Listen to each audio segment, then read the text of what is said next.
Assalamualaikum warahmatullahi wabarakatuh. Oke, di sini nggak terlalu agama banget dan cara bicara saya juga nggak terlalu yang kayak now banget, tapi ya nggak terlalu zaman dulu lah. Oke.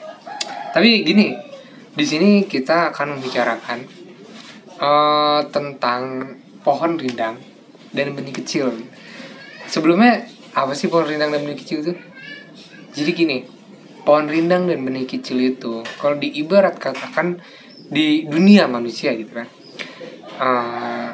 jadi kita itu kayak melihat orang lain hanya dari segi luar atau sampingnya aja gitu. Kalau ibarat kata samping, padahal di sampingnya itu juga masih ada, tapi kita hanya melihatnya di samping dan itu sisi kejelekannya gitu. Jadi kita nggak melihat dia itu berbuat kejelekan itu apa setelah berbuat baik atau gimana gitu ya kan, kita nggak tahu kan. Terus pohon rindang dan benih kecil itu juga ibaratnya orang yang sombong. Gimana saya bisa menyebutkan orang yang sombong? Jadi dia itu apa, ibarat kata kita itu kayak membanggakan diri kita, padahal kita baru punya satu sisi kebaikan dan kita baru mempunyai sisi satu kepunyaan, tapi udah merasa berkuasa, udah merasa wow, udah merasa hebat gitu ya kan. Jadi gimana ya, pohon rindang dan benih kecil.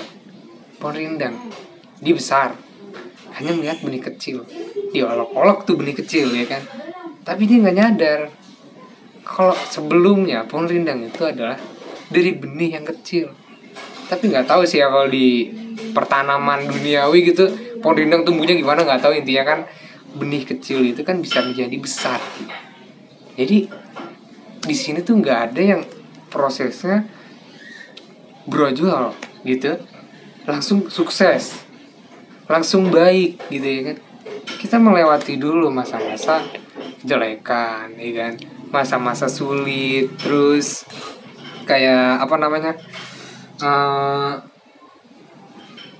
kayak misalkan kita mau mencapai suatu tujuan, tapi kita harus melewati prosesnya dulu gitu. Jadi ya mau nggak mau ya harus mau, jadi jangan males. Oke, lanjut. Udah gitu kita itu jangan suka kayak misalkan maksudnya merendahkan ya, bukan merendahkan orang lain. Itu jangan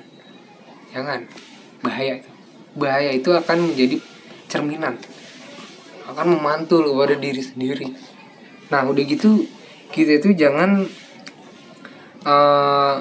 maksudnya kayak hebatan gue nih, hebatan gue gitu, gue hebat, dia apa gitu ya kan. Jangan merasa seperti itu nggak baik gitu. Maka dari itu cobalah memulai berbuat baik. Maksudnya berbuat baik itu nggak hanya dalam sisi kita hanya memberikan kepada orang, nggak hanya itu. Berbuat baik itu kita gimana sih cara menyikapi orang lain gitu. Cara menyikapinya dengan baik, seperti senyum ramah ya kan. Udah gitu berbuat baik itu nggak hanya kita ngasih makanan minuman, kan kita masih bisa berbagi senyum ya kan. Senyum, terus kayak menyapa orang lain ya kan, itu juga berbuat baik. Orang lain juga nggak akan kayak misalkan melihat kita terus kita tiba-tiba cemberut gitu kan. Orang lain mikirnya apa gitu. Kalau orang lain menyapa, kita harus balik menyapa, atau sebaliknya kita yang menyapa, orang lain juga ikut menyapa. Jadi ya jangan merasa wah banget. Dan ini juga kalau ingin dihormati itu harus menghormati. Kita harus menghormati dulu orang lain ya kan. Kalau kita nggak menghormati orang lain, apakah orang lain akan menghormati kita? Nggak akan. Oke. Di sini intinya jangan seperti pohon rindang lah. Pohon rindang itu kan hanya membesar-besarkan dirinya, ya kan? Dia lupa gitu kalau dia itu hanya dari benih atau dari apa lah, kecil lah intinya. Oke, cukup sekian sepertinya materi saya kali ini, ya kan? Materi saya cukup hari ini cukup itu saja. Kalau kalian nongkrong di channel ini jangan lupa subrek juga, oke? Terima kasih. Assalamualaikum warahmatullahi wabarakatuh.